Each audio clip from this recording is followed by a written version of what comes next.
खेत में एक छोटी लाल मुर्गी रहा करती थी। वो बहुत मेहनती थी। उसी खेत में एक कुत्ता और बिल्ली भी रहा करते थे। वो दोनों बहुत आलसी थे। इसके बावजूद तीनों में बहुत दोस्ती थी। कई बार कुत्ता और बिल्ली लाल मुर्गी का फायदा उठाते थे। वो मेहनत करके अपना खाना बनाती और वो दोनों खाने पहुंच जाते। मुर्गी दोस्ती की वजह से इनको कुछ ना कहती। एक दिन की बात है कि छोटी लाल मुर्गी खेत में टहल रही थी कि मिट्टी में उसे कुछ गेहूं के बीज दिखाई दिए। वो इनको देखकर कुछ सोचने लगी, क्यों ना मैं इनको खेत में बो दूं। जब फसल होगी तो गेहूं का मैं आटा पिसवा कर मजे से रोटियां खाऊंगी। उसको ये उम्मीद थी कि इस काम में उसके दोस्त उसकी मदद जरूर करेंगे। उसने गेहूं के दाने उठा लिए और कुत्ते के पास पहुंची। उसने कुत्ते से कहा, दोस्त देखो, मुझे खेत में गेहूं के कुछ बीज मिले हैं। मैं इन्हें बोना चाहती हूँ। क्या इस काम में तुम मेरी मदद करोगे? कुत्ता उस वक्त आराम कर रहा था। उसने जवाब दिया, नहीं, अभी ये मेरे सोने का वक्त है और मुझे बहुत जोरों की नींद आ रही है। इस वक्त मैं ये काम नहीं कर सकता। तब छोटी लाल मुर्गी बिल्ली के पास पहुंची और उसे भी गेहूं के बीज दिखाकर बोली, दोस्त कुत्ता तो मेरी मदद नहीं कर रहा। क्या तुम इस काम में मेरी मदद करोगी? बिल्ली बोली, इस समय तो मेरा दूध पीने का टाइम है और मैं पड़ोस के घर में दूध पीने जा रही हूँ। अगर तुम्हारे साथ चली गई तो मुझे दूध नहीं मिलेगा। छोटी लाल मुर्गी बोली, कोई बात नहीं, मैं खुद ही जाकर इन बीजों को खेत में बो देती। और छोटी लाल मुर्गी खेत में पहुंची और दिन भर कड़ी मेहनत के बाद उसने सारे बीज बो दिए।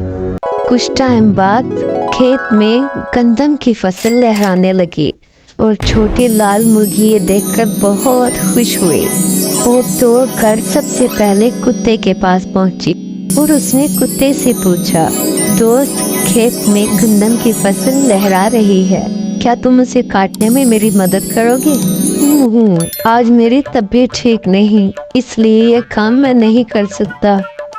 और छोटी लाल मुर्गी उदास होकर बिल्ली के पास पहुंची, जो उस वक्त नहा के आई थी और धूप सेक रही थी। छोटी लाल मुर्गी ने फसल काटने में मदद मांगी तो वो गुस्से से बोली, नहीं, मैं अभी नहा कर आई हूँ और वहाँ धूल मिट्टी से मेरे बाल खराब हो जाएंगे। छोटी लाल मुर्गी वहाँ से दुखी होकर सीधे खेत में पहुंची और सारा दिन मेहनत करके गंदम की कटाई की। और अगले दिन उसने सोचा, क्यों ना मैं इस गंदम को पिसवा लूं, आटा रोटी बनाने में काम आ जाएगा। और फिर वो कुत्ते के पास पहुंची और कहा, दोस्त चलो ना मेरे साथ आटा चक्की तक, मैं इन गेहूं को पिसवाना चाहती हूँ। कुत्ता बोला, ऐसे कामों के लिए मुझे ना कहा करो, मुझसे नहीं होते ये काम। फिर बिल्ली के पास जाकर जब छोटी लाल मुर्गी ने मदद मांगी तो बिल्ली बोले, आटा चक्की से उड़ने वाले आटे के साथ मेरे बाल खराब हो जाएंगे, मैं तो नहीं चाह रही।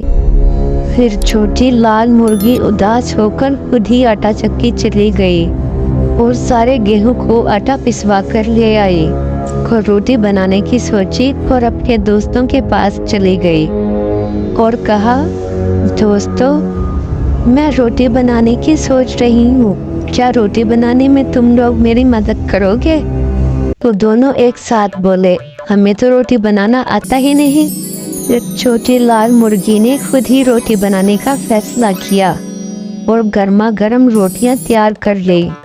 रोटी बनाने के बाद वो अपने दोस्तों के पास आई, तो अब बताओ रोटियां कौन कौन खाएगा? हम? नहीं, इन रोटियों के लिए सारी मेहनत मैंने की है। इन रोटियों पर बस मेरा हक है, मैं ही खाऊंगी ये रोटियां। और वो मजे से रोटियां खाने लगी, क्योंकि बिल्ली और कुत्ता ने कोई मेहनत नहीं की थी, इसलिए वो छोटी लाल मुर्गी का मुंह देखते रह गए। इस कहानी से हमें ये समझ आता है कि मेहनत से कभी जी नहीं चुराना चाहिए।